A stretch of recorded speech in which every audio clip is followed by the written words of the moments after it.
Hello बच्चा लोग, कैसे हैं आप लोग। आई होप आप लोगों की प्रिपरेशन बहुत अच्छे से चल रही होगी। क्लास 12th केमिस्ट्री में हम लोग चैप्टर पढ़ रहे हैं इलेक्ट्रोकेमिस्ट्री। इलेक्ट्रोकेमिस्ट्री में आज के लेक्चर में हम लोग बात करने वाले हैं इलेक्ट्रोलिसिस के बारे में। साथ ही साथ ये समझेंगे कि इलेक्ट्रोलाइटिक सेल क्या होते हैं और इलेक्ट्रोलाइटिक सेल में इलेक्ट्रोलिसिस करने पर किस तरह के प्रोडक्ट बनते हैं। इस पर्टिकुलर कॉन्सेप्ट से कोई ना कोई क्वेश्चन आपको आपके एग्जाम में जरूर मिलेगा। साथ ही साथ एक बहुत ही इंपॉर्टेंट लॉ के बारे में बात करेंगे विच इज फैराडेज लॉ, जो कि इलेक्ट्रोलिसिस के लिए फैराडे ने डिफाइन करे हैं। तो without wasting any further time सीधे हम अपना आज का डिस्कशन स्टार्ट करते हैं। तो मेरा नाम है प्रभात और आज हम लोग पढ़ेंगे इलेक्ट्रोलिसिस के बारे में। अब इलेक्ट्रोलिसिस क्या है और इलेक्ट्रोलाइटिक सेल क्या है उसके बारे में सबसे पहले हम लोग अंडरस्टैंडिंग लेंगे। तो इलेक्ट्रोलिसिस एक ऐसा केमिकल प्रोसेस है जब हम केमिकल एनर्जी एक्चुअल में मतलब एक केमिकल रिएक्शन को हम कन्वर्ट करते हैं या केमिकल रिएक्शन को कराते हैं उसे इलेक्ट्रिकल एनर्जी प्रोवाइड करके। ऐसा आपने क्लास 10 से पढ़ा है, याद करो 10 क्लास में आपने पढ़ा होगा इलेक्ट्रोलिसिस ऑफ वाटर। तो हम लोग वाटर में थोड़ा सा एसिड डाल के उसमें इलेक्ट्रिसिटी पास करते थे और इलेक्ट्रोड्स अगर उसमें लगे हैं एनोड और कैथोड, तो इलेक्ट्रोड्स की वजह से एक पर्टिकुलर एनोड पर हाइड्रोजन गैस लिबरेट होती थी और दूसरे पर ऑक्सीजन। तो ये जो प्रोसेस है जब हमने इलेक्ट्रिकल एनर्जी सप्लाई करके एक केमिकल रिएक्शन कंडक्ट कराई है तो इसे बोला जाता है इलेक्ट्रोलिसिस। याद रखना गैल्वेनिक सेल में इसका उल्टा हो रहा था। हम लोग एक रिडॉक्स रिएक्शन की एनर्जी का इस्तेमाल करके कन्वर्ट कर रहे थे उसे इलेक्ट्रिकल एनर्जी में। यहां पर इलेक्ट्रिसिटी की हम हेल्प लेंगे और इलेक्ट्रिसिटी की हेल्प से हम लोग करने वाले हैं एक केमिकल रिएक्शन। तो इलेक्ट्रिसिटी की हेल्प से होने वाली केमिकल रिएक्शन का जो पूरा फिनोमेना इसे इलेक्ट्रोलिसिस बोला जाता है। और इलेक्ट्रोलिसिस जिस कंपार्टमेंट में कराया जाता है या जिस सेटअप में कराया जाता है उस सेटअप को बोलते हैं इलेक्ट्रोलाइटिक सेल। एक नॉर्मल इलेक्ट्रोलाइटिक सेल कुछ इस तरह का हमें दिखता है। नॉर्मल इलेक्ट्रोलाइटिक सेल में हमारे पास एक इलेक्ट्रोलाइट सॉल्यूशन होता है, यानी एक ऐसा सब्सटेंस होता है जिसके हेल्प से हमें इलेक्ट्रोलिसिस परफॉर्म करना है। इस केस में हमने वो सॉल्यूशन लिया है मोल्टेन NaCl और इस सॉल्यूशन में हम लोग दो इलेक्ट्रोड डिप कर देते हैं, यानी दो मेटल की रॉड्स या अलग अलग टाइप के इलेक्ट्रोड डिप कर देते हैं जो आसानी से इलेक्ट्रिसिटी कंडक्ट कर सकते हैं। और ये मेटल इलेक्ट्रोड एक को बोलेंगे कैथोड और एक को बोलेंगे एनोड। अब किसे कैथोड बोलेंगे किसे एनोड बोलेंगे? कैथोड हमेशा एक्सटर्नल बैटरी से नेगेटिव टर्मिनल से कनेक्टेड होगा और एनोड हमेशा पॉजिटिव टर्मिनल से कनेक्ट होगा। अब अक्सर बच्चे इस बात को भूल जाते हैं, तो इसे याद करने का तरीका है। अगर आप इलेक्ट्रोलिसिस में आइडेंटिफाई करना चाहते हो एनोड कंपार्टमेंट कौन सा है, कैथोड कंपार्टमेंट कौन सा है, तो इसे याद रखने का मेरे बच्चे एक बहुत ही आसान सा तरीका है। Let me tell you. कहानी क्या है मेरे बच्चे? दरअसल में एनोड हमेशा इलेक्ट्रोलिसिस में अट्रैक्ट करता है एन आयंस को। अब ये याद करना बड़ा आसान है क्योंकि एनोड की स्पेलिंग में भी AN आ रहा है और एनायन की स्पेलिंग में भी AN आ रहा है कि एनोड ऑलवेज अट्रैक्ट्स एनायन। पर अब सोचो एनायन को तो ऐसी चीज अट्रैक्ट करेगी जो खुद पॉजिटिवली चार्ज हो। इसका मतलब है एनोड को पॉजिटिवली चार्ज होना पड़ेगा और एनोड को पॉजिटिवली चार्ज होने के लिए मेरे बच्चे से बैटरी के पॉजिटिव टर्मिनल से कनेक्ट करा जाता है। सिमिलरली कैथोड मेरे बच्चे ये अट्रैक्ट करता है कैटायंस को। अब अगर कैथोड कैटायंस को अट्रैक्ट करेगा, इसकी स्पेलिंग में भी शुरुआत के लेटर सेम है, तो कैथोड को नेगेटिवली चार्ज होना पड़ेगा और कैथोड को नेगेटिवली चार्ज होने के लिए बैटरी के नेगेटिव टर्मिनल से हम लोग कनेक्ट कर देते हैं। अब हमारे पास मोल्टेन NaCl में जो Na+ और Cl- प्रेजेंट है, ठीक है, ये जो हमारा कैटायन है ये कैथोड की तरफ रश करने लगता है और वहां पर जाकर इलेक्ट्रॉन गेन करेगा और जो एनायन है ये एनोड की तरफ रश करके इलेक्ट्रॉन लूज करेगा और अभी भी एनोड पर ऑक्सीडेशन ही होगा जैसे गैल्वेनिक सेल में हो रहा था। एनोड पर अभी भी मेरे प्यारे बच्चों ऑक्सीडेशन ही होगा और कैथोड पर अभी भी बच्चे रिडक्शन ही होगा। बस अब की बार कहानी यह है कि ये ऑक्सीडेशन रिडक्शन अपने आप नहीं हो रहा है, इसे कराने के लिए हम बाहर से इलेक्ट्रिकल एनर्जी सप्लाई कर रहे हैं, हम बाहर से इलेक्ट्रॉन सप्लाई कर रहे हैं। तो इस पूरे फिनोमेना को इलेक्ट्रोलिसिस बोलेंगे और ये इलेक्ट्रोलिसिस जिस कंपार्टमेंट में हुआ है उस कंपार्टमेंट को हम इलेक्ट्रोलाइटिक सेल बोलेंगे। फिर से एक बार क्विकली आपको बताता हूं इलेक्ट्रोलाइटिक सेल के कंपोनेंट क्या है। इलेक्ट्रोलाइटिक सेल में आप एक ऐसा सोल्यूशन या एक ऐसा सब्सटेंस लोगे जिसे हमें इलेक्ट्रोलाइज करना है, जिसे हमें इलेक्ट्रिसिटी पास करके उसके अंदर केमिकल रिएक्शन करानी है। इसमें हम लोग इलेक्ट्रोड्स हैंग करके रखेंगे, एक एनोड होगा एक कैथोड। एनोड बैटरी के पॉजिटिव टर्मिनल से कनेक्ट होगा और कैथोड बैटरी के नेगेटिव टर्मिनल से। जैसे हम लोग इस सर्किट को ऑन करेंगे अपने आप इलेक्ट्रिकल एनर्जी की वजह से इस सॉल्यूशन के अंदर केमिकल रिएक्शंस होने लगेंगी और वो केमिकल रिएक्शंस रिडॉक्स रिएक्शन ही होगी और एनोड पे ऑक्सीडेशन होगा और कैथोड पे रिडक्शन होगा। तो इस पूरे सिचुएशन को हम लोग, इस पूरे सेटअप को बोलते हैं इलेक्ट्रोलिटिक सेल, और यहां पर जो केमिकल रिएक्शन हो रही है उसे हम लोग बोल रहे हैं इलेक्ट्रोलिसिस। और इलेक्ट्रोलिसिस गैल्वेनिक सेल का जस्ट उल्टा प्रोसेस है। इलेक्ट्रिकल एनर्जी हम देंगे और केमिकल रिएक्शन होगी, जबकि गैल्वेनिक सेल में हमें केमिकल रिएक्शन से इलेक्ट्रिकल एनर्जी मिल रही थी। पर अगर आपको galvanic cell, Nernst equation, actual में गिब्स एनर्जी के बारे में ज्यादा नॉलेज नहीं है, तो आई बटन पे मैं प्लेलिस्ट दे दूंगा आपको इस पूरे चैप्टर की, जरूर जाकर वो सारे कॉन्सेप्ट प्रिपेयर कर लीजिएगा। बहुत फंडामेंटल लेवल से बताया है आपको सारी चीजें, ताकि आप अच्छे से सारे कॉन्सेप्ट को गेन कर लो। ठीक है, चलो फिलहाल अपने डिस्कशन को आगे बढ़ाते हैं। अब हमें एक बड़ी इंपॉर्टेंट चीज इस चैप्टर के अंदर पढ़नी है। जब हम इलेक्ट्रोलिसिस परफॉर्म करते हैं एक इलेक्ट्रोलिटिक सेल के अंदर, तो उस इलेक्ट्रोलिसिस के क्या क्या प्रोडक्ट बनते हैं, ये अंडरस्टैंड करना हमारे लिए बहुत ज्यादा जरूरी है। तो उसी के बारे में मेरे बच्चे हम लोग बात करेंगे। और सबसे पहले हम लोग इलेक्ट्रोलिसिस करने वाले हैं मोल्टन NaCl का। तो पहले तो एक बात समझते हैं, मोल्टन NaCl का मतलब क्या है।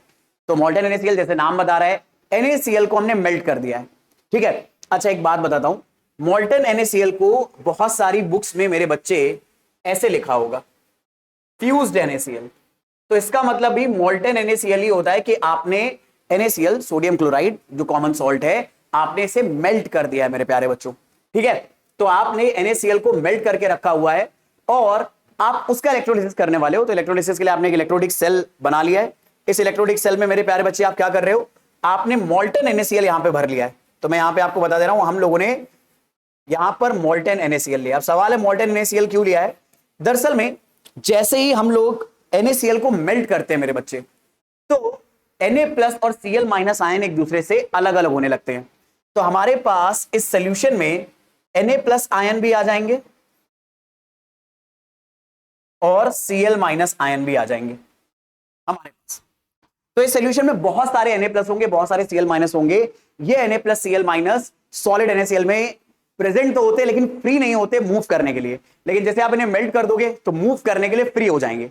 फिर हमने क्या करा, इस पूरे मोल्टन NaCl में हमने डिप कर दिए दो इलेक्ट्रोड्स, दो मेटल के इलेक्ट्रोड्स, प्लैटिनम के बने हो सकते हैं, अलग अलग चीजों के बने हो सकते हैं, और इनको एक टर्मिनल को बैटरी के पॉजिटिव से कनेक्ट करा और एक को बैटरी के नेगेटिव से। नेगेटिव वाला कैथोड बन गया और पॉजिटिव वाला एनोड बन गया। तो नोटिस करो, ये जो पॉजिटिव टर्मिनल है मेरे प्यारे बच्चों, ये जो एनोड है, बैटरी से पॉजिटिव कनेक्ट होने की वजह से ये खुद पॉजिटिवली चार्ज हो जाएगा और कैथोड नेगेटिवली चार्ज हो जाएगा।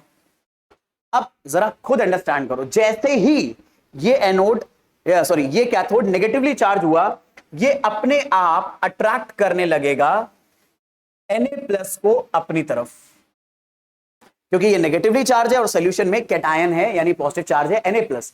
अपोजिट चीजें एक दूसरे को अट्रैक्ट करेंगे तो Na+ इसकी तरफ अट्रैक्ट होने लगेगा। सिमिलरली मेरे प्यारे बच्चों, Cl- अट्रैक्ट होने लगेगा एनोड की तरफ। तो अगर हम लोग यहां पर यह बताएं कि कैथोड पे क्या रिएक्शन होने वाली है, तो मेरी प्यारी जनता, हम लिख सकते हैं कैथोड पे Na+ जाने वाला है और वहां पर इलेक्ट्रॉन पहले से अवेलेबल है। तो Na+ इलेक्ट्रॉन गेन करके डिस्चार्ज हो जाएगा सोडियम मेटल में। और एनोड पर अगर हम लोग बात करें, एनोड पे क्या होने वाला है, तो एनोड पे Cl- जाकर डिस्चार्ज होगा। अब Cl- नेगेटिवली चार्ज है, वो पॉजिटिव चार्ज है, तो ये डिस्चार्ज होने के लिए अपने इलेक्ट्रॉन एनोड को प्रोवाइड करेगा। तो Cl- इलेक्ट्रॉन लूज करेगा मेरे बच्चे, और Cl एटम बनने लगेंगे एनोड के ऊपर। पर आपको एक बात बताता हूं, अगर एनोड पे Cl एटम मरेंगे तो ये Cl एटम बहुत ज्यादा रिएक्टिव होते हैं, आपस में रिएक्शन करके Cl2 बना लेते हैं। तो पूरी जो रिएक्शन लिखी जाती है वो ऐसे लिखी जाती है, 2Cl- Cl2 + 2 इलेक्ट्रॉन। तो हमें कैथोड पर Na+ प्रोडक्ट मिला मेरे प्यारे बच्चों, और एनोड पर Cl2 हमें प्रोडक्ट मिला। तो हमें इलेक्ट्रोलिसिस ऑफ मोल्टन NaCl में दो प्रोडक्ट मिले हैं, एक सॉलिड Na जो हमें कैथोड पे मिलेगा, और एक क्लोरीन गैस जो हमें एनोड पर मिलेगी। तो इन्हें बोला जाएगा product of electrolysis of molten NaCl। और नोटिस करो, यहां पर रिडॉक्स रिएक्शन हुई है, कैथोड ने इलेक्ट्रॉन गेन करे तो ये रिडक्शन हुआ है मेरे प्यारे बच्चों, ये रिडक्शन है। और एनोड में इलेक्ट्रॉन लूज हुए हैं तो मेरे बच्चे ये ऑक्सीडेशन है। ठीक है, तो ये कहानी है मेरी प्यारी जनता मोल्टन NaCl के इलेक्ट्रोलिसिस से बनने वाले प्रोडक्ट की। पर ये कहानी थोड़ी सी डिस्टर्ब हो जाएगी जब हम NaCl को मेल्ट करने की बजाय उसे वाटर में डिसॉल्व करके एक सोल्यूशन बना लेंगे जिसे हम लोग बोलेंगे NaCl सोल्यूशन।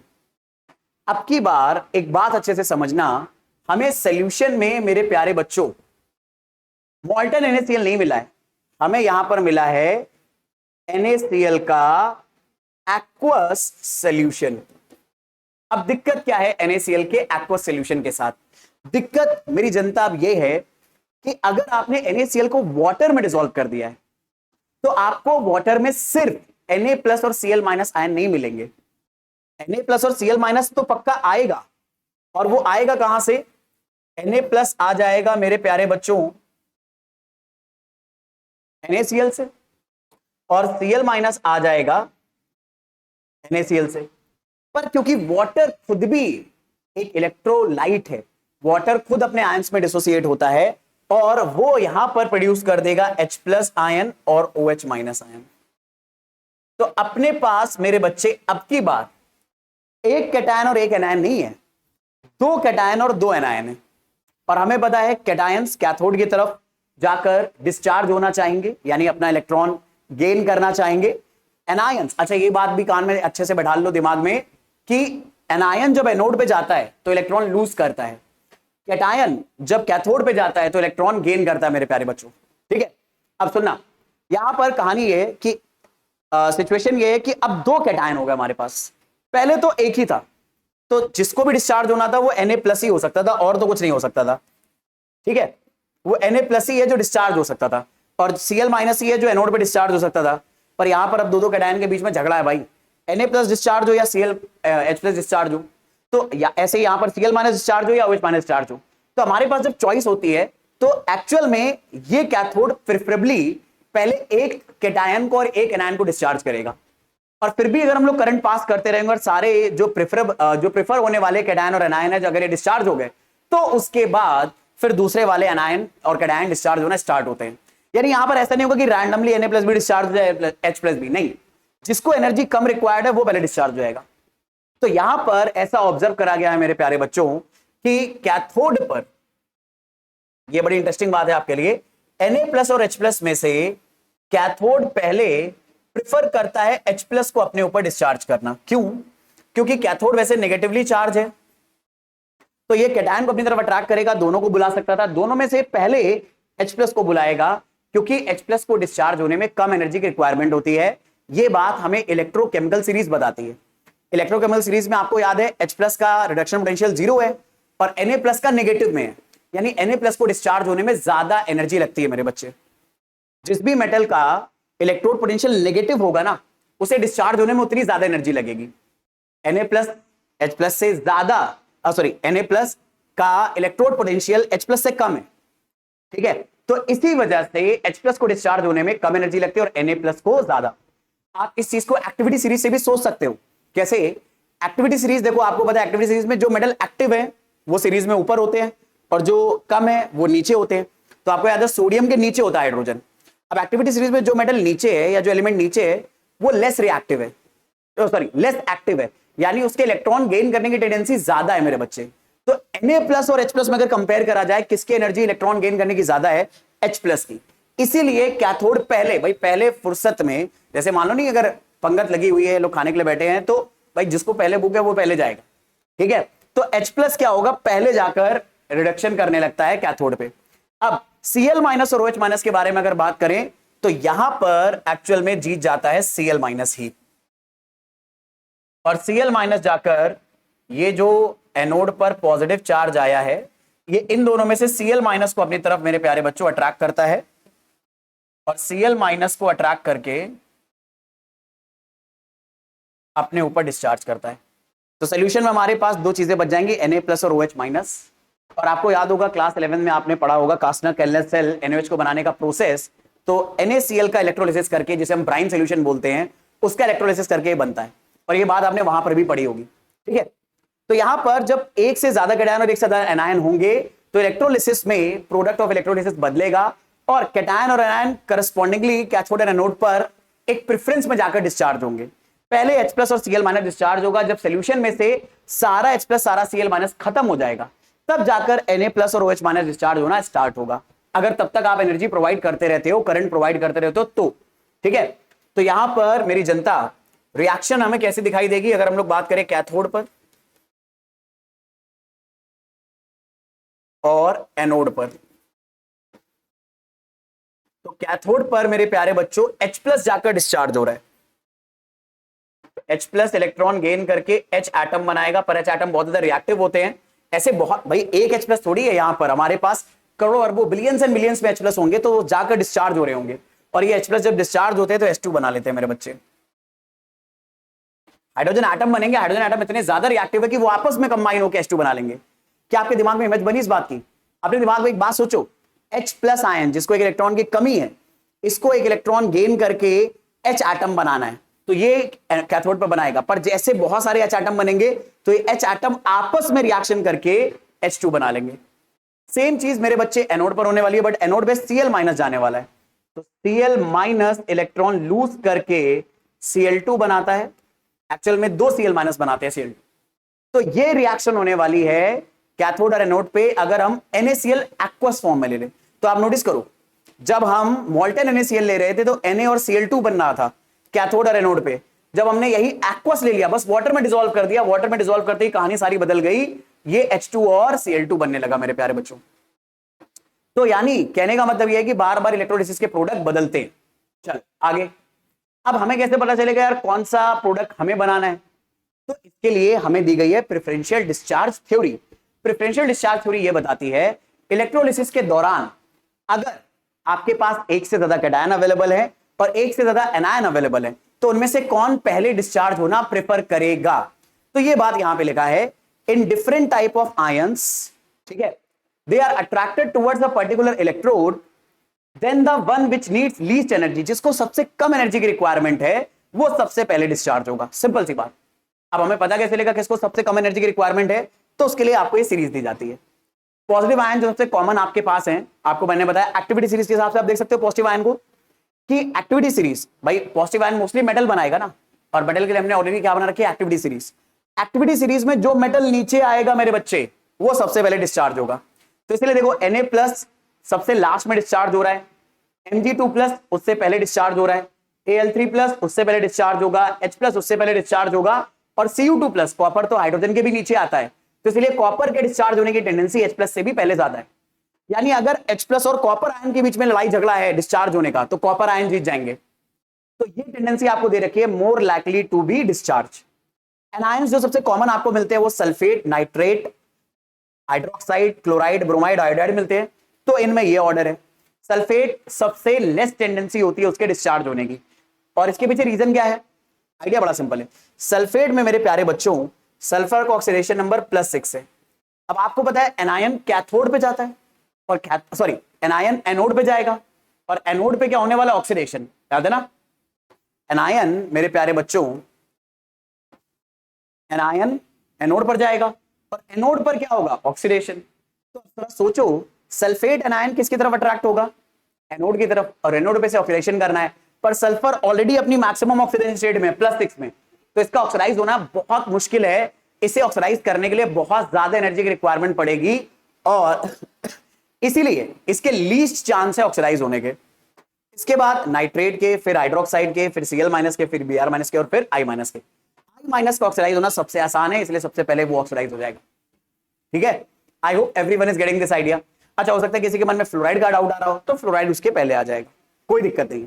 ठीक है, चलो, तो ये टेंडेंसी होती है नेगेटिव आयन के डिस्चार्ज होने की। जो आपको बाद में मिल रहा है नेगेटिव आयन, उसके डिस्चार्ज होने की टेंडेंसी पहले है। यानी अगर मैं ऑर्डर बनाऊं तो ऑर्डर कुछ ऐसा बनेगा, कॉपर आयन के डिस्चार्ज होने की टेंडेंसी ज्यादा है, सल्फेट की सबसे कम, नाइट्रेट की सबसे कम, उससे कम, उससे ज्यादा, हाइड्रोक्साइड की उससे ज्यादा, क्लोराइड की उससे ज्यादा, ब्रोमाइड की उससे ज्यादा, और आयोडाइड की सबसे ज्यादा। लेकिन ये कंपटीशन तब है मेरे बच्चे अगर आपके पास मोर देन वन कैटायन और more than one anion available हो। अब जैसे इसको सॉल्व करते हैं फटाफट। हमारे पास इलेक्ट्रोलिसिस दे रखा है कॉपर सल्फेट सोल्यूशन का मेरे प्यारे बच्चों। अब सोल्यूशन अगर बोल दिया, इसका मतलब है हमने कॉपर सल्फेट को मेरी प्यारी जनता डिसॉल्व कर रखा है वाटर में। कॉपर सल्फेट का एक्वा सोल्यूशन ब्लू कलर का दिखता है, तो मेरे बच्चे यहां पर हमारे पास कॉपर सल्फेट है इन वाटर। तो मेरे प्यारे बच्चों यहां पर हमारे पास 2 कैटायन होंगे, कॉपर सल्फेट से कॉपर आ जाएगा, क्योंकि ये तो आपको पता है ना कि इलेक्ट्रोलाइट्स को वाटर में डालते ही वो अपने आयंस में डिसोसिएट हो जाते हैं। ऐसा तो कोई जनता नहीं है जो जिसको ये ना पता हो। अगर ऐसी कोई जनता है तो कमेंट सेक्शन में आप बताइए, बाकी लोग उसका कमेंट शायद लाइक कर दीजिए, ताकि अगर आपको वाकई में दिक्कत है तो इसके ऊपर भी एक अलग से वीडियो बनाया जा सकता है। बट फिलहाल इतना तो मैं मान के चलता हूं कि आपको ये पता है कि इलेक्ट्रोलाइट को वाटर में डालने पर कॉपर आयंस क्या हो जाते हैं, मतलब कॉपर सल्फेट को वाटर में डालोगे या किसी भी इलेक्ट्रोलाइट को वाटर में डालोगे तो उसके आयंस वाटर में सेपरेट हो जाते हैं। कॉपर आयन अलग और साथ में मेरे बच्चे वाटर से आ जाएगा H+। ऐसे ही कॉपर सल्फेट से नेगेटिव आयन निकलेगा सल्फेट और वाटर से हाइड्रोक्साइड। अब मेरी प्यारी जनता यहां पर नोटिस करो, कॉपर सल्फेट और हाइड्रोजन आयन के बीच में, अब कॉपर आयन और हाइड्रोजन आयन के बीच में लड़ाई झगड़ा होगा कि एनोड पर, सॉरी कैथोड पर जो कि नेगेटिवली चार्ज है और एनोड जो कि पॉजिटिवली चार्ज है, तो ये cathode copper ion H+ ion को अपनी तरफ अट्रैक्ट कर सकता है, लेकिन एक होगा जो पहले जाकर डिस्चार्ज होगा। अब इन दोनों में लड़ाई झगड़ा है, कौन जीतेगा? तो याद करो कैटायन मोस्टली एक्टिविटी सीरीज से हम डिसाइड कर सकते हैं कौन पहले डिस्चार्ज होगा। तो अगर दो कैटायन में से वो कैटायन पहले जाकर डिस्चार्ज होगा जो एक्टिविटी सीरीज में नीचे आता है। अब आपको याद होगा कॉपर हाइड्रोजन के नीचे आता है एक्टिविटी सीरीज में, और अगर कॉपर हाइड्रोजन के नीचे आता है तो कॉपर पहले जाकर डिस्चार्ज होगा। तो यहां पर मेरे प्यारे बच्चों कॉपर को हम डिस्चार्ज करेंगे कैथोड पर। एनोड पर अभी अभी आपने नोटिस करा प्रेफरेंशियल डिस्चार्ज थ्योरी में सल्फेट और हाइड्रोक्साइड में हाइड्रोक्साइड की टेंडेंसी ज्यादा है डिस्चार्ज होने की, तो मेरी प्यारी जनता हम लोग यहां पर हाइड्रोक्साइड को डिस्चार्ज करेंगे। तो हम लोग यहां पर अब डिस्चार्ज करने वाले हैं कैथोड पर। अगर हम लोग बात करें तो कैथोड पर डिस्चार्ज होगा कॉपर आयन। तो कॉपर आयन 2 इलेक्ट्रॉन गेन करके कॉपर मेटल बना लेंगे। एनोड के बारे में अगर मेरे प्यारे बच्चों हम लोग बात करें तो एनोड पर हाइड्रोक्साइड आयन जाने वाले। अब हाइड्रोक्साइड आयन जब इलेक्ट्रॉन लूज करते हैं तो ये बहुत सारी चीजें बनाता है। सबसे बड़ी बात ये है कि ये बहुत सारी चीजें बनाता है। हाइड्रोक्साइड आयन जब रिलीज होते हैं तो ये बहुत सारी चीजें बनाता है, ठीक है। ये साथ ही साथ यहां पर आपको बनाकर देगा, हाइड्रोक्साइड आयन एक्चुअल में ऑक्सीजन बनाता है, साथ में वाटर बनाता है और इलेक्ट्रॉन लूज करता है। तो अगर आप रिएक्शन को बैलेंस करना चाहते हो तो 4OH- आयन, 1 ऑक्सीजन 2 वाटर, ताकि ऑक्सीजन बैलेंस हो जाए। 2 ऑक्सीजन इधर 2 ऑक्सीजन इधर 4 हो गए, 4 ऑक्सीजन इधर है। हाइड्रोजन भी बैलेंस है, 4 इधर 4 इधर। तो ये साथ में लूज करेगा मेरे प्यारे बच्चों 4 इलेक्ट्रॉन। तो यहां पर एनोड पर ऑक्सीजन गैस लिबरेट होती है और कैथोड पर कॉपर लिबरेट होता है। तो ये हमारा कॉपर सल्फेट सॉल्यूशन के इलेक्ट्रोलिसिस का प्रोडक्ट है, ठीक है। कॉपर सल्फेट का अगर हम एक्वा सॉल्यूशन ले रहे हैं तो, और नोटिस करना दरअसल में कॉपर सल्फेट का एक्वा सॉल्यूशन ना ब्लू कलर का होता है, और ये ब्लू कलर आता है मेरे बच्चे कॉपर आयन की वजह से। और आप नोटिस करो धीरे धीरे कॉपर आयन सॉल्यूशन से गायब होते चले जा रहे हैं। तो जैसे जैसे ये प्रोसेस होता चलेगा आपको दिखाई देगा सॉल्यूशन का जो कलर है हमारा कॉपर वाला वो धीरे धीरे कम होने लगेगा। मतलब जो कॉपर का ब्लू कलर है कॉपर की वजह से आ रहा है, क्योंकि कॉपर आयन गायब होने लगेंगे तो धीरे धीरे ब्लू कलर डिसअपियर होने लगेगा, फेंट होने लगेगा, ठीक है। ऐसे ही आगे बात करते हैं। अगर मान लो मेरे पास Na2SO4 सॉल्यूशन है, याद रखना Na2SO4 सॉल्यूशन, हमने Na2SO4 को वाटर में डिसॉल्व कर रखा है मेरे प्यारे बच्चों, तो इसका प्रोडक्ट आप खुद बनाओ। Na2SO4 को हमने वाटर में डाल रखा है, तो आपको मैं यहां पर पहले हिंट कर देता हूं कि दरअसल में हमारे पास कैटायन कौन से हैं।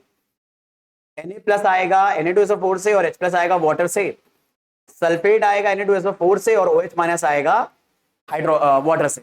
कई बच्चे इनको मिस कर जाते हैं, वाटर वाले को मत मिस करना भाई। आपको पता है वाटर भी खुद इलेक्ट्रोलाइट की तरह काम करता है और वो डिसोसिएट हो सकता है H+ और OH- में, तो आप इसे जरूर तोड़ना। अब आपको डिसाइड करना है कौन सी चीज किस इलेक्ट्रोड पर जाकर डिस्चार्ज होगी, और इसके जो प्रोडक्ट है उन्हें आप कमेंट सेक्शन में जरूर बताओ क्या बनने वाले हैं भाई, ठीक है। चलो फिलहाल एक बड़ा इंपॉर्टेंट अब आइडिया बताने वाला हूं। मोस्ट केसेस में यहां पर जो हम इलेक्ट्रोड्स देते हैं मेरे प्यारे बच्चों वो इनर्ट इलेक्ट्रोड्स होते हैं। ऐसे इलेक्ट्रोड्स होते हैं जो इन आयन से बनने वाले प्रोडक्ट के साथ रिएक्शन ना करें। पर कई बार ऐसा होता है कि हम इनर्ट इलेक्ट्रोड की बजाय एक्टिव इलेक्ट्रोड ले सकते हैं, ठीक है। और अगर हम ले लें मेरे प्यारे बच्चों एक्टिव इलेक्ट्रोड, जैसे कि इस केस में हमने लिया है कॉपर सल्फेट का एक्वा सॉल्यूशन, लेकिन इलेक्ट्रोड डाल दिया है कॉपर का। कॉपर सल्फेट के एक्वा सॉल्यूशन में इलेक्ट्रोड डाल दिया मैंने मेरे बच्चे कॉपर का। अभी तक हो सकता है यहां पर हमने जो कॉपर सल्फेट का सोल्यूशन लिया था इसमें इलेक्ट्रोड हो सकता है प्लैटिनम पड़ा हो, ग्रेफाइट पड़ा हो, ठीक है।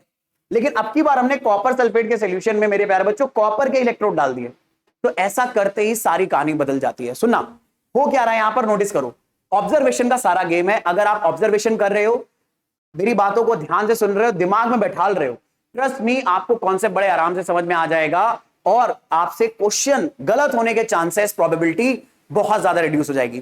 कहानी यह है मेरे बच्चे कि कॉपर सल्फेट, अगर आप कभी भी एक ऐसा इलेक्ट्रोलाइट ले रहे हो उसमें जो पर्टिकुलर आयन प्रेजेंट है, जो कैटायन प्रेजेंट है, आप उसी के मेटल का इलेक्ट्रोड अगर ले लो, जैसे यहां पर कॉपर सल्फेट है तो कॉपर आयन प्रेजेंट है, अगर आप कॉपर का इलेक्ट्रोड ले लोगे तो मेरे बच्चे एनोड और कैथोड पर कॉपर ही ऑक्सीडाइज होगा, कॉपर ही रिड्यूस होगा। सोल्यूशन में जो एनायन है वो बस बैठ के देखेंगे हो क्या रहा है, ठीक है। ये एक ऑब्जर्व फिनोमेना है कि एक्चुअल में अगर आप उसी मेटल का इलेक्ट्रोड बना देते हो जिस मेटल का एक्चुअल में आपने सोल्यूशन ले रखा है, तो ऐसा ऑब्जर्व करा गया है कि ये मेटल इलेक्ट्रोड प्रिफर करता है उसी मेटल को ऑक्सीडाइज कराने के लिए और उसी मेटल को रिड्यूस कराने के लिए। तो इसलिए मेरे प्यारे बच्चों, अगर आपने कॉपर इलेक्ट्रोड का इस्तेमाल कर लिया यहां पर और कॉपर सल्फेट का सोल्यूशन लिया, तो कॉपर ही ऑक्सीडाइज होगा और कॉपर ही रिड्यूस होगा। तो आपको अब यहां पे सोचना नहीं, दिमाग नहीं लगाना, सीधे प्रोडक्ट बनाने के लिए, प्रोडक्ट बनाने के लिए आप बस याद रखना, अगर हम लोग सेम इलेक्ट्रोड का इस्तेमाल कर रहे हैं तो हम लोग ये बात बोल सकते हैं, in this case we are using same metal electrode as cation in the salt. Salt से बेटर वर्ड हो जाएगा इलेक्ट्रोलाइट।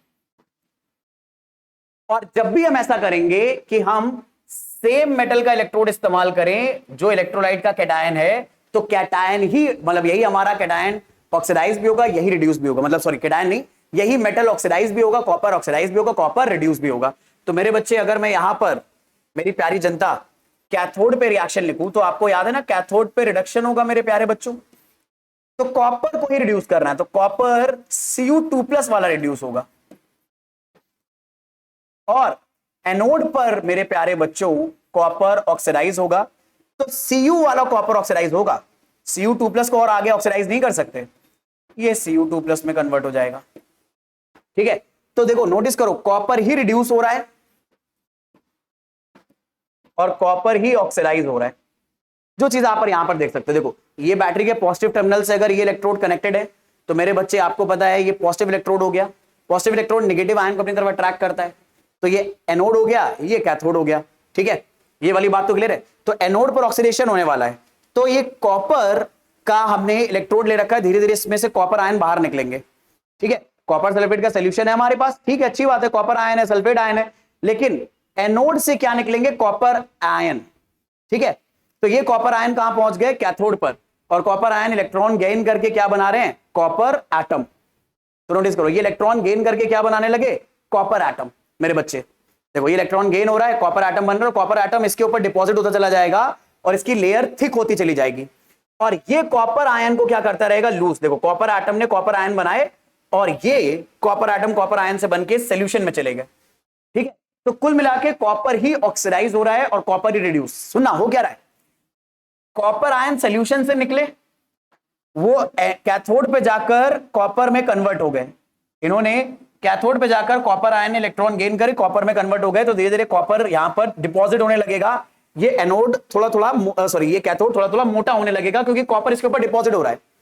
और कॉपर एनोड जो कॉपर का बना है, ये इसके ऊपर जो कॉपर के एटम्स है मेरे बच्चे, वो इलेक्ट्रॉन लूज करके कॉपर आयन बनाएंगे। यहां पर कॉपर के बहुत सारे एटम्स अवेलेबल होंगे, ये कॉपर एटम्स कॉपर आयन बनाएंगे इलेक्ट्रॉन लूज करके, और कॉपर आयन मेटल की रॉड पे नहीं रह पाएंगे, वो सोल्यूशन के अंदर चले जाएंगे, ये सोल्यूशन के अंदर चले जाएंगे और सोल्यूशन में कॉपर आयन आ जाएगा, और ये सोल्यूशन वाला कॉपर आयन फिर फर्दर कहां चला जाएगा, इस एनोड, इस कैथोड के ऊपर। तो ये प्रोसेस मेरे बच्चे लगातार चलता रहेगा और कॉपर ही ऑक्सीडाइज होगा, कॉपर ही रिड्यूस होगा। इस पर्टिकुलर कॉन्सेप्ट का इस्तेमाल करके हम हम दरअसल में इंफीरियर, मतलब जो हमारा अगर इम्प्योर मेटल है उसको प्योर कर सकते हैं। ये मेटलर्जी के अंदर आप ये टॉपिक पढ़ोगे कि इलेक्ट्रोलिसिस की हेल्प से, सेम फिनोमेना की हेल्प से हम लोग एक्चुअल में मेटल्स को प्यूरिफाई भी करते हैं। अगर हमारे पास एक इंप्योर मेटल है, देखो ये देखो धीरे धीरे पतला हो गया, ठीक है। अगर हमारे पास एक इंप्योर मेटल है तो इंप्योर मेटल को हम लोग बना देंगे एनोड और प्योर मेटल को ले लेंगे कैथोड। तो इंप्योर मेटल जैसे एनोड बनेगा तो उसमें से जो एटम्स हैं वो ऑक्सीडाइज होने लगेंगे और सोल्यूशन में आने लगेंगे, और सोल्यूशन के आयंस जाने लगेंगे कैथोड के ऊपर, डिस्चार्ज होने लगेंगे। तो अब ऐसा सिर्फ मेटल करेगा, जो इंप्योरिटी है वो नहीं कर पाएगी। तो इंप्योरिटी क्या होने लगेगी, धीरे धीरे गिरने लगेगी और यहां पर नीचे डिपॉजिट हो जाएगी, और एनोड के नीचे डिपॉजिट होती है, इसलिए उसको बोलते हैं एनोड मड। तो ये प्रोसेस बहुत ज्यादा यूजफुल होता है दरअसल में मेटल्स के प्यूरिफिकेशन में। तो I am pretty much sure ये आइडिया आपको अच्छे से पता चल रहा है। लेकिन ये आइडिया सिर्फ मेरे बच्चे तभी वैलिड है जब हम एक्चुअल में एक ऐसे मेटल इलेक्ट्रोड का इस्तेमाल करें जो मेटल इलेक्ट्रोड उसी इलेक्ट्रोलाइट में प्रेजेंट कैटायन का बना हुआ है, कैटायन वाले मेटल का ही बना हुआ है, ठीक है। चलो, तो आई होप ये फिनोमेना सारा आपको अच्छे से क्लियर हो गया होगा, इसको समझने में कोई दिक्कत कोई परेशानी नहीं है। अब इन डिस्कशन को आगे बढ़ाते हैं और बहुत इंपॉर्टेंट बात पढ़ते हैं।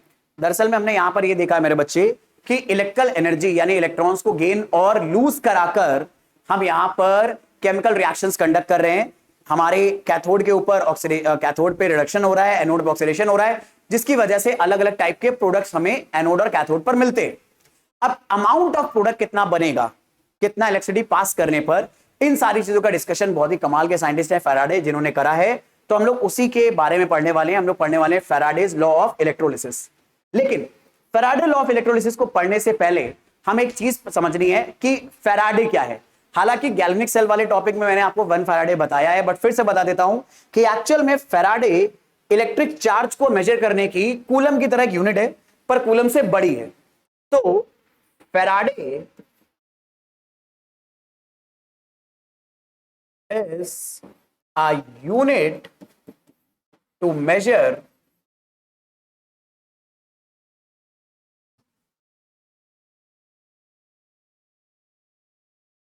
Electric charge. और अगर आपको ये बात बताई जाए तो 1 फैराडे में मेरे प्यारे बच्चों, जिसे हम कैपिटल F भी बोलते हैं, 1 फैराडे में 1 मोल इलेक्ट्रॉन के बराबर चार्ज होता है। 1 Faraday has charge on 1 mole of electron. 1 mole electron पे जितना चार्ज होता है वो 1 फैराडे बोला जाता है मेरे बच्चे। अब 1 मोल इलेक्ट्रॉन पे कितना चार्ज है अगर हम ये निकालें तो 1 मोल में इलेक्ट्रॉन होते हैं एवोगाड्रो नंबर के बराबर, और हर इलेक्ट्रॉन पे चार्ज होता है 1.6 इंटू 10⁻⁻19 कूलम। इन दोनों को मल्टीप्लाई करोगे तो लगभग जो वैल्यू आती है मेरे बच्चे, ये डबल इस तरह के कर्व एरो का मतलब होता है अप्रोक्सीमेट वैल्यू आती है 96,500 कूलम, और इसे ऐसे ही एक्सेप्ट कर लिया गया है। तो 1 फैराडे में 96,500 कूलम चार्ज होता है। तो 1 फैराडे मतलब फैराडे बेसिकली में चार्ज को मेजर करने की यूनिट है और बहुत बड़ी यूनिट है। मतलब आप सोचो 1 फैराडे में 96,500 कूलम चार्ज है, ठीक है। बहुत ह्यूज अमाउंट ऑफ चार्ज होता है, और ये ह्यूज अमाउंट ऑफ चार्ज किसके पास अवेलेबल है, 1 मोल इलेक्ट्रॉन के पास अवेलेबल है। अगर इलेक्ट्रॉन आपके पास कहीं से 1 मोल आ रहे हैं या 1 मोल इलेक्ट्रॉन कहीं पे दे रहे हो, ठीक है। अब अगर आप 1 फैराडे समझ गए, ठीक है, तो पहले तो वीडियो को लाइक कर दो अगर आपको ये बात समझ में आ गई है, ठीक है। और अगर चैनल को अभी तक सब्सक्राइब नहीं करा तो कर लो, बेल आइकन प्रेस कर दो ताकि सारी नोटिफिकेशन आप तक पहुंचती रहे। फिलहाल अपने मेन मुद्दे पर आते हैं कि फैराडेज लॉ ऑफ इलेक्ट्रोलिसिस क्या बोलता है। देखो फैराडे एक बहुत ही कमाल के साइंटिस्ट थे, और जिस टाइम पर ये कमाल धमाल करा करते थे उस टाइम पे ना बस हम कैलकुलेशन कह सकते हो एक तरह से क्वांटिटेटिव टाइप से करते थे। क्वांटिटेटिव टाइप का मतलब है इतना चार्ज देने पर इतना अमाउंट बन रहा है इस चीज का। तो एक्चुअल में फैराडे ने यही ऑब्जर्व करा कि इलेक्ट्रोलिसिस के फिनोमेना में हम चार्ज प्रोवाइड करते हैं, करंट प्रोवाइड करते हैं, और उसकी वजह से क्या होता है, एक particular amount of substance anode या कैथोड पर बन जाता है। तो उन्होंने नोटिस करा कि कितना अमाउंट कितना चार्ज देकर बन रहा है।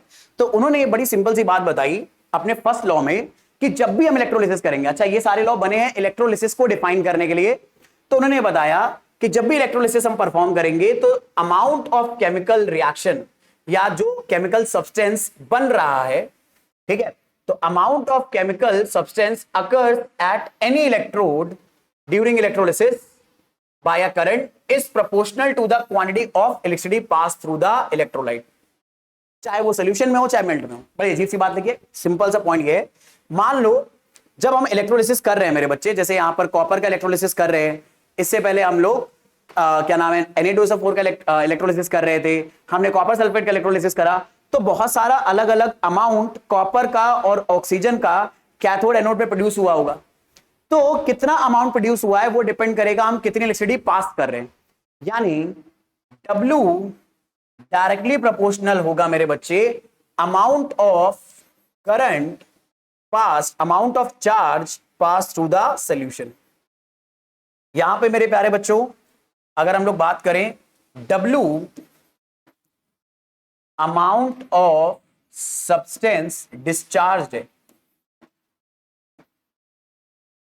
Substance discharged at electrode, electrode पे कितना सब्सटेंस डिस्चार्ज हुआ है ये उसका अमाउंट बताएगा। और Q मेरे प्यारे बच्चों बताता है चार्ज ऑन, चार्ज प्रोवाइडेड, हमने कितना चार्ज दिया है। ठीक है, अब सुनना, प्रोपोर्शनलिटी बनाना तो यहां पर एक कांस्टेंट आएगा W इज इक्वल टू आ जाता है Z अपॉन Q। यहां पर मेरे प्यारे बच्चों जो Z है इसे बोलते हैं electrochemical equivalent of a substance. तो Z है मेरे बच्चे electrochemical equivalent of a substance. अब ये अलग अलग सब्सटेंस के लिए अलग अलग होता है, कांस्टेंट तो है पर अलग अलग सब्सटेंस के लिए अलग अलग होता है। ठीक है, तो ये हमारा बड़ा इंपॉर्टेंट फॉर्मूला है, W is equal to Z into Q। अब यहां पर एक इंपॉर्टेंट बात बताना चाहूंगा मेरे बच्चों कि ये जो हमने Z निकाला है ना, जैसे मैंने आपको बताया अलग अलग सब्सटेंस के लिए अलग अलग होता है, तो इसका फॉर्मूला होता है मेरे बच्चे कि हम जिस सब्सटेंस को ले रहे हैं उसका मॉलिक्यूलर मास कितना है डिवाइडेड बाय उसको डिस्चार्ज करने में उसने कितने इलेक्ट्रॉन लूज या गेन करे, यानी हम N से इसे डिवाइड करेंगे, साथ में मल्टीप्लाई करेंगे 96,500 से। N यहां पर मेरे बच्चे क्या है, नंबर ऑफ इलेक्ट्रॉन लॉस और gain in electrolysis by a substance.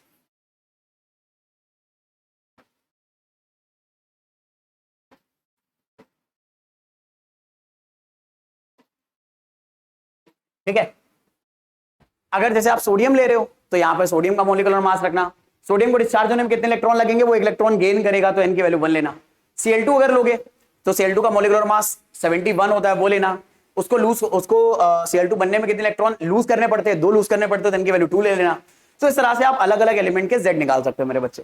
ठीक है, ऑल्सो हम लोगों ने ये मेरे बच्चे देखा है Z किसके बराबर है, सॉरी W किसके बराबर है, Z इंटू Q के बराबर है। अब दरअसल में चार्ज कितना हम पास कर रहे हैं ये पता नहीं कर पाते हम, लेकिन कितना करंट कितने टाइम तक पास हो रहा है ये निकाल सकते हैं। तो हम लोग ये फॉर्मूला मॉडिफाई करके लिखते हैं मेरे प्यारे बच्चों करंट के टर्म्स में। करंट के टर्म्स में जब ये फॉर्मूला आप मॉडिफाई करोगे तो आपको पता है Q किसके बराबर होता है, करंट इंटू टाइम के बराबर। ये वैल्यू यहां पुट कर दो तो मेरे बच्चे W का जो फॉर्मूला आएगा वो आता है ZI।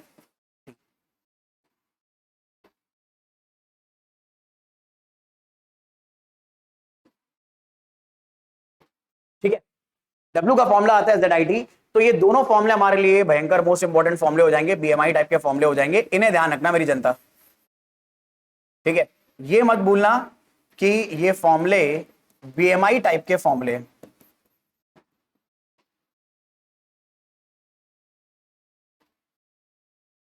और बहुत ही ज्यादा इंपॉर्टेंट फॉर्मूले हैं। ठीक है, अच्छा अब एक छोटी सी बात बता दूं यहां पर, एज अ स्टूडेंट आपको ये पता होना चाहिए इलेक्ट्रोकेमिकल इक्विवेलेंट क्या होता है, Z क्या चीज होती है मेरे बच्चे। Z का फॉर्मूला तो मैंने बता दिया, molecular mass upon N into 96,500। Actual में इलेक्ट्रोकेमिकल इक्विवेलेंट हमें ये बताता है कि अगर हम एक मटेरियल को 1 मोल इलेक्ट्रॉन के बराबर चार्ज दें तो उसका कितना मास डिपॉजिट होगा। कहने का मतलब क्या, सुनना मेरे बच्चे, सुनना आराम से देखना। जैसे Na प्लस इलेक्ट्रॉन गेन करके Na बनाता है, इस रिएक्शन की स्टैकोमेट्री तो आप लिख सकते हो ना, कि आप ये बोलोगे कि अगर 1 मोल Na प्लस को हमने 1 मोल इलेक्ट्रॉन चार्ज दिया तो 1 मोल सोडियम प्रोड्यूस होगा। यही तो बात है। अब 1 मोल इलेक्ट्रॉन चार्ज होने पर कितना मोल Na प्रोड्यूस हो रहा है? 1 मोल। अब 1 मोल Na का मतलब 23 ग्राम Na हुआ। तो किसी भी मटेरियल को 1 मोल इलेक्ट्रॉन के बराबर चार्ज ट्रांसफर करने पर, चाहे वो गेन कर रहा हो चाहे लूज कर रहा हो, वो मटेरियल जितना अमाउंट प्रोड्यूस करेगा उसे बोला जाएगा इस मटेरियल का इलेक्ट्रोकेमिकल इक्विवेलेंट। यानी अगर आपसे कोई पूछे सोडियम का इलेक्ट्रोकेमिकल इक्विवेलेंट क्या है मेरे प्यारे बच्चों, तो आप 23 बताओगे। एक मिनट के लिए आराम से ये बात अपने दिमाग में बैठा लो। पता है मैं इसमें इतना एम्फसाइज क्यों करने वाला हूं? क्योंकि इसके ऊपर कॉन्सेप्चुअल क्वेश्चन, थ्योरेटिकल क्वेश्चन आता रहता है मेरे बच्चे, तो आपको अच्छे से ध्यान में रखना है ये वाली बात। ठीक है, क्लियर है? चलो फटाफट बात करते हैं। मैं आपको जो बात बोल रहा हूं कि इलेक्ट्रोकेमिकल इक्विवेलेंट क्या होता है किसी भी मटेरियल के लिए, किसी भी मटेरियल के लिए इलेक्ट्रोकेमिकल इक्विवेलेंट मेरे बच्चे उस मटेरियल को 1 मोल इलेक्ट्रॉन ट्रांसफर करके जितना आप उसका अमाउंट यानी मास डिपॉजिट करवाते हो उसे बोलते हैं electrochemical equivalent of that substance. तो सोडियम का कितना हो गया? 23। ठीक है, ऐसे ही अगर आप लेट से किसी और का निकालना चाहते हो, ठीक है, अगर आप मैग्नीशियम का निकालना चाहते हो तो Mg 2 इलेक्ट्रॉन गेन करके Mg बनाता है। तो यहां पे 2 मोल इलेक्ट्रॉन चार्ज 1 मोल मैग्नीशियम बना रहे हैं। ठीक है, 2 मोल हमारे पास अगर इलेक्ट्रॉन है तो 1 मोल मैग्नीशियम बना रहा है। मैग्नीशियम का 1 मोल का मास लगभग 24 ग्राम होता है। तो 2 मोल मैग्नीशियम 24 ग्राम क्या बना रहा है? मैग्नीशियम। 2 मोल इलेक्ट्रॉन 24 ग्राम मैग्नीशियम बना रहा है। तो 1 मोल इलेक्ट्रॉन कितना बनाएगा? 12। तो इसका इक्विवेलेंट मास कितना हो जाएगा? 12 हो जाएगा मेरे बच्चे। तो इक्विवेलेंट इलेक्ट्रोकेमिकल इक्विवेलेंट क्या होता है? 1 मोल इलेक्ट्रॉन देने पर वो सब्सटेंस कितना अमाउंट बना रहा है उसे बोलेंगे इलेक्ट्रोकेमिकल इक्विवेलेंट। जैसे कॉपर के लिए अगर देखें तो कॉपर मेरे बच्चे 2 इलेक्ट्रॉन गेन करके कॉपर बनाता है और कॉपर का मास होता है 63.5। तो 2 मोल इलेक्ट्रॉन का चार्ज जब हम कॉपर आयन को प्रोवाइड करेंगे तो 1 मोल कॉपर बनेगा। ये बात तो पक्की है, स्टैकोमेट्री से यही बोल रही है कि 2 मोल इलेक्ट्रॉन अगर लोगे तो 1 मोल कॉपर बनेगा। अब 1 मोल कॉपर मेरे बच्चे इसका मास होता है 63.5 ग्राम। तो सुनना, यूनिटरी मेथड क्या बोलेगा? 2 मोल इलेक्ट्रॉन चार्ज प्रोड्यूस करेगा 63.5 ग्राम कॉपर। तो मेरे प्यारे बच्चों 1 मोल इलेक्ट्रॉन चार्ज प्रोड्यूस करेगा 63.5 divided by 2 gram copper. Solve कर लो। 3 यहां पर आया 1.7 फिर 5, तो 31.75 ग्राम कॉपर। ये हमारे कॉपर का क्या हो गया? इलेक्ट्रोकेमिकल इक्विवेलेंट हो गया। क्यों? क्योंकि 1 मोल इलेक्ट्रॉन चार्ज जितना अमाउंट सब्सटेंस का प्रोड्यूस करेगा वही उसका इक्विवेलेंट इलेक्ट्रोकेमिकल इक्विवेलेंट होगा। ठीक है, तो इस तरह से हम लोग इलेक्ट्रोकेमिकल इक्विवेलेंट निकालते हैं। ये इसकी डेफिनेशन है, लेकिन आप चाहो तो इस फॉर्मूले का इस्तेमाल करके हमेशा निकाल लो। अब जैसे फॉर्मूले में आप रखो मॉलिक्यूलर मास ऑफ कॉपर क्या रखोगे? 63.5। एन की वैल्यू कितने इलेक्ट्रॉन उसने लूज या गेन करे? 2। तो एन की वैल्यू 2 रखो, 96,500 से डिवाइड करो। ठीक है, तो ये आपको इलेक्ट्रोकेमिकल इक्विवेलेंट मिल जाएगा। यहां से आप सारी वैल्यू पूरा निकाल सकते हो। ठीक है, कोई दिक्कत, कोई परेशानी? ये आइडिया क्लियर हो रहा है? चलो, क्लियर है ना? ये बात समझने में कोई दिक्कत नहीं है। चलो फटाफट आगे बात करते हैं। अब देखो एक क्वेश्चन आपको यहां पर दिया गया है। आपको बोला गया है कि हम लोग एक कॉपर सल्फेट का सोल्यूशन ले रहे हैं मेरे प्यारे बच्चों, और कॉपर सल्फेट के सोल्यूशन को हम इलेक्ट्रोलाइज कर रहे हैं 10 मिनट तक। ठीक है, और हमने जो करंट पास करा है इसमें 1.5 एम्पियर करा है। हमसे पूछा है what is the mass of copper deposited at cathode. तो मेरे बच्चे यहां पर हमें क्वेश्चन में गिवन क्या क्या है? करंट हमने पास करा है 1.5 एम्पियर। टाइम जो है वो 10 मिनट है, सेकंड में रखेंगे, एसआई यूनिट में रखेंगे तो वो 600 सेकंड हो जाएगा। ठीक है, हमसे पूछा क्या गया है? हमसे पूछा गया है मेरे प्यारे बच्चों मास ऑफ कॉपर डिपॉजिटेड। ठीक है, तो इसको सॉल्व कैसे करेंगे? तो इसका सोल्यूशन तो मेरे प्यारे बच्चों बहुत सिंपल है। आपको पता है फैराडे लॉ के अकॉर्डिंग W किसके बराबर है? ZIT के बराबर है। तो W Z की जगह आप क्या रखोगे? Molecular mass of copper 63.5 divided by 2 electron उसने गेन करे हैं 96,500 इंटू आई कितना है मेरे प्यारे बच्चों? आई हो जाएगा हमारे पास आई हो जाएगा हमारे पास, करंट है 1.5, टाइम है 600 सेकेंड। इसको सॉल्व कर लेना, you will get your answer. 2 0 से 2 0 कैंसल आउट हो गए, तो डब्ल्यू यहां पर निकल आएगा मेरे बच्चे। अब तो ये नंबर बचा, आप इसे आराम से कैलकुलेट कर लेना। मेरा मोटा मोटी तौर पे आइडिया आपको बताना है कि किस तरह से आप प्रोसीड करोगे क्वेश्चन में, ठीक है। अच्छा, ऐसे ही हमारे पास फैराडे का एक सेकंड लॉ भी है। अब फैराडे का सेकंड लॉ बड़ा ऑब्वियस सा लॉ है, लेकिन अब उन्होंने एक लॉ बनाया है तो हम पढ़ लेते हैं। उन्होंने ये लॉ में अपने ये बोला कि अगर मान लो आप सेम करंट या सेम चार्ज अलग अलग इलेक्ट्रोलाइट में भेजो, ठीक है, तो अलग अलग इलेक्ट्रोलाइट में जो अमाउंट डिपॉजिट होंगे, अमाउंट डिस्चार्ज होंगे, वो अलग अलग होंगे, लेकिन इनका रेशियो इनके इक्विवेलेंट मासेस के प्रपोर्शन में होता है। बड़ी कॉमन सेंस की बात है, अभी मैं आपको ड्राइव करके दिखा दूंगा 2 मिनट के अंदर। तो सेकंड लॉ बस उन्होंने इतना सा बोला कि अमाउंट ऑफ डिफरेंट सब्सटेंस जो लिबरेट होगा लेकिन by the same quantity of current, मतलब आपके पास चार्ज हर इलेक्ट्रोलाइट में सेम होना चाहिए, ठीक है, passing through the electrolyte solution, वो दरअसल में प्रोपोर्शनल होगा उनके केमिकल इक्विवेलेंट वेट के, यानी इक्विवेलेंट वेट के, जो कि एक्चुअल में किसके बराबर होता है, atomic mass of metal divided by number of electrons required to reduce the cation, ठीक है। तो उन्होंने बताया कि जितने भी मेटल रिड्यूस हो रहे हैं, ठीक है, उनका सेम चार्ज पास करने पर जो भी अमाउंट डिस्चार्ज होगा वो उनके इक्विवेलेंट मासेस के डायरेक्टली प्रोपोर्शनलिटी में या फिर प्रोपोर्शन में रहेगा, ठीक है। अब इसका मतलब क्या है, तो इसे यहां से देखते हैं। जैसे मान लो हमारे पास H2SO4 का सोल्यूशन है, कॉपर सल्फेट का सोल्यूशन है, AgNO3 का सोल्यूशन है। इन तीनों को हमने सीरीज में कनेक्ट कर दिया है, ठीक है। हमने एक बैटरी लगा रखी है, अभी की ओपन है तो अभी किसी में सर्किट में करंट नहीं पास हो रहा होगा, लेकिन जैसे ही मेरे प्यारे बच्चों हम लोग की क्लोज करेंगे तो आई करंट मान लो सर्किट से निकला, तो इस सर्किट में भी आई करंट जाएगा, यहां से आई करंट पास होगा, इधर से आई करंट आएगा, इसके बीच में आई करंट पास होगा, इधर से आई करंट आएगा, हर सोल्यूशन में आई करंट पास होता रहेगा, ठीक है। अच्छा बैटरी सॉरी यहां पे लगी हुई है, वो तो अमीटर है, तो करंट एक काम करते हैं, अपोजिट डायरेक्शन में पास करते हैं, इधर से पास होगा करंट। ये बैटरी है, पॉजिटिव टर्मिनल नेगेटिव, पॉजिटिव से करंट निकला आई, यहां पर आई, इधर से भी आई गया, इधर से भी आई गया, इधर से भी आई गया, इधर से भी आई गया। तो मेरे प्यारे बच्चों इस तरह से हर सोल्यूशन में से आई करंट पास हो रहा है। अब देखो बैटरी जितनी देर तक आप क्लोज रखोगे तब तक करंट पास होता रहेगा, जैसे ही हटाओगे सब में से करंट पास होना एक साथ बंद हो जाएगा। अब अगर करंट सेम टाइम तक सब में पास हो रहा है तो क्यू आई टी के बराबर होता है, Q is equal to I T होता है, तो आई भी सेम है सब में और टी भी सेम है, तो सब में चार्ज भी क्या जा रहा होगा सेम। अब चार्ज सेम जा रहा है लेकिन इसमें डिस्चार्ज होगा H2SO4, इसमें होगा कॉपर सल्फेट के सोल्यूशन और इसमें AgNO3 का सोल्यूशन डिस्चार्ज होगा, तो अलग अलग एलिमेंट बनेंगे, इसमें हाइड्रोजन बनेगा, इसमें कॉपर बनेगा, इसमें सिल्वर बनेगा। तो जो फैराडे का सेकंड लॉ है वो ये बोल रहा है कि इन सारे सब्सटेंसेस के जो मास आने वाले हैं मेरे प्यारे बच्चों, ठीक है, इस सिचुएशन में यहां पर जो मास ऑफ हाइड्रोजन आएगा, जो मास ऑफ कॉपर आएगा और जो मास ऑफ सिल्वर आएगा, वो equivalent mass of hydrogen, equivalent mass of copper और इक्विवेलेंट मास ऑफ सिल्वर के प्रपोर्शन में ही आएगा। अच्छा मुझे ये कैसे पता चला कि हाइड्रोजन कॉपर और सिल्वर ही रिड्यूस होगा? देखो H2SO4 में एक ही कैटायन है H, वाटर से भी H आएगा और H2SO4 से भी H आएगा, तो H+ ही वो कैटायन है जो रिड्यूस होने वाला है। कॉपर सल्फेट में एक्वस सोल्यूशन है तो कॉपर आयन आएगा और हाइड्रोजन आएगा, लेकिन आपको याद है कॉपर आयन एक्टिविटी सीरीज में कम नीचे आता है हाइड्रोजन के, तो कॉपर रिड्यूस होगा, तो इसलिए हमें पता है कॉपर रिड्यूस होगा सबसे पहले। ऐसे ही सिल्वर भी एक्टिविटी सीरीज में हाइड्रोजन के नीचे आता है, सिल्वर हाइड्रोजन के नीचे होता है एक्टिविटी सीरीज में, तो सिल्वर के रिड्यूस होने के चांस ज्यादा हैं, तो सिल्वर पहले रिड्यूस होगा, तो हमने यहां पर सिल्वर को रिड्यूस करा दिया।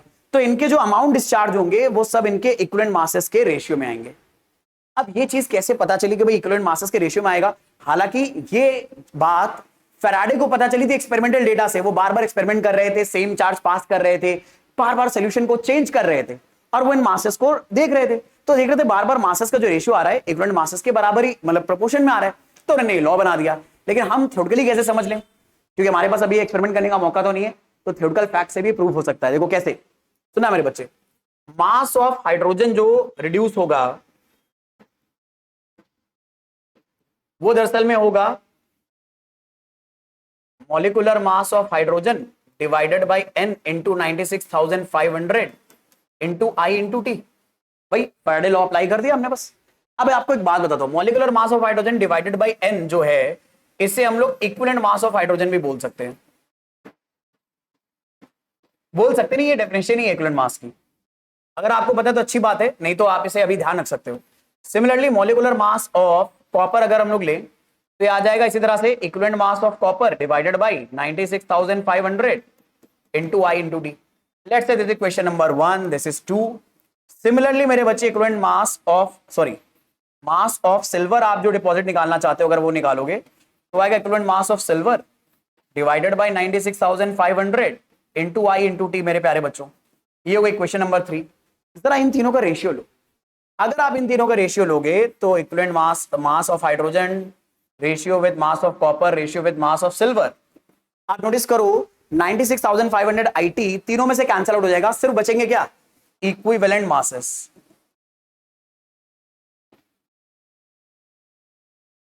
तो हम थ्योरी से ये बात प्रूफ कर रहे हैं जो बात फैराडे ने एक्सपेरिमेंटल डेटा से प्रूफ करके दिखाई थी, ठीक है। और एक्सपेरिमेंटल डेटा ना पहले बहुत ज्यादा यूज होता था, इसलिए हम लोग बोलते हैं आज भी जो केमिस्ट्री है वो एक एक्सपेरिमेंटल साइंस है। एक्सपेरिमेंटल डेटा को हम नकार नहीं सकते, भले चाहे उसके लिए हमें थ्योरी में मॉडिफिकेशन करने पड़े, बट एक्सपेरिमेंटल डेटा हमेशा सही रहेगा मेरे बच्चे, ठीक है। तो ये है फैराडे का सेकंड लॉ ऑफ इलेक्ट्रोलिसिस। तो आई होप ये दोनों लॉज आपको समझ में आए हैं, ठीक है। आज के लेक्चर में नहीं रखेंगे। आई होप आप लोगों को फैराडे लॉ और फैराडे के फर्स्ट लॉ सेकंड लॉ के बारे में अच्छे से इंफॉर्मेशन मिल गई है। इलेक्ट्रोकेमिकल इक्विवेलेंट को अच्छे से अंडरस्टैंड करा है, दिमाग में आपने डाल लिया कि मेरे भाई वो क्या होता है, ये आपको अच्छे से पता है। अगली चीज हमें पता है कि इलेक्ट्रोलिसिस क्या होता है, उसके प्रोडक्ट कैसे बनते हैं। प्रेफरेंशियल डिस्चार्ज थ्योरी याद रखना बहुत इंपॉर्टेंट टॉपिक है। इसके बाद अगले लेक्चर में हम लोग बात करेंगे जिस तरह से मेटल कंडक्टर्स में रेजिस्टेंस, रेजिस्टिविटी, कंडक्टेंस, कंडक्टिविटी होता है, ऐसे ही इलेक्ट्रोलाइट सॉल्यूशन के अंदर भी रेजिस्टेंस वगैरह प्रेजेंट होता है। इसे कैसे कैलकुलेट करते हैं, कैसे निकाला जाता है, कंडक्टिविटी क्या है, मोलर कंडक्टिविटी क्या है, ये सारी बातें कई बच्चों को परेशान करती हैं। इनका हम लोग नेक्स्ट क्लास में पकड़ना स्टार्ट करेंगे। तो हमारे साथ जुड़े रहिएगा। और भाई हम तक अगर आप जुड़ना चाहते हैं हमारे साथ तो हमारे सोशल मीडिया के लिंक डिस्क्रिप्शन में दे रखे हैं, इवन हमारा नंबर दे रखा है। अगर आपको कोई प्रॉब्लम्स हैं जो हमसे कनेक्ट करके आप सॉल्व करना चाहते हैं तो हम तक रीच आउट कर सकते हैं आप। बाकी अगर आपको वीडियो सही लग रहे हैं तो आप जरूर अपने फ्रेंड्स के साथ शेयर करिए और जरूर चैनल को सब्सक्राइब कर लीजिए, बेल आइकन प्रेस कर लीजिए, ठीक है। और ऐसे ही कंटेंट आपको लगातार मिलता रहेगा ताकि आप प्रिपरेशन बहुत अच्छे से कर सके। चलो मिलेंगे नेक्स्ट क्लास में। Bye everyone, take a very good care of yourself. ध्यान रखिए अपना, जम के पढ़ाई करते रहिए, रिवीजन करते रहिए, जो भी डाउट्स आते रहे हमारे साथ कंसल्ट करते रहिए। See you in the next class. Bye everyone.